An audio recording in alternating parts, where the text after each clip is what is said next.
ನಮಸ್ತೆ ವೀಕ್ಷಕರೇ.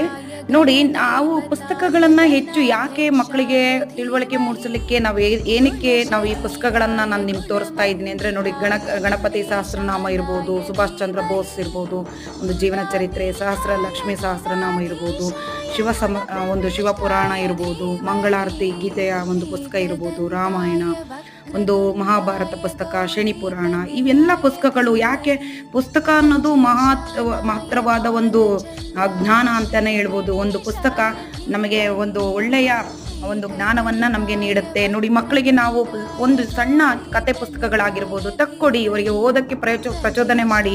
ಹಾಗೆ ಈ ಪುಸ್ತಕಗಳನ್ನ ನೀವು ಓದಿ ಅವರಿಗೆ ಅರ್ಥವನ್ನ ಹೇಳ್ತಾ ಹೋಗಿ, ಕೆಲವೊಂದು ಶ್ಲೋಕಗಳನ್ನ ಹೇಳ್ತಾ ಹೋಗಿ. ನೋಡಿ, ಒಳ್ಳೆ ವ್ಯಕ್ತಿತ್ವ ಹೇಗೆ ಒಬ್ಬ ವ್ಯಕ್ತಿತ್ವವನ್ನ ಹೇಗೆ ರೂಪಿಸ್ಕೋಬೇಕು ಅನ್ನೋದ್ರಲ್ಲಿ ನೀವು ಚಿಂತನೆ ಮಾಡಿ ಆ ಮಗುವಿಗೆ ಒಳ್ಳೆಯ ಮಾರ್ಗದರ್ಶನ ನೀಡಿ. ಆಗ್ಲೇ ನಮ್ಮ ಮಕ್ಕಳು ಚೆನ್ನಾಗಿ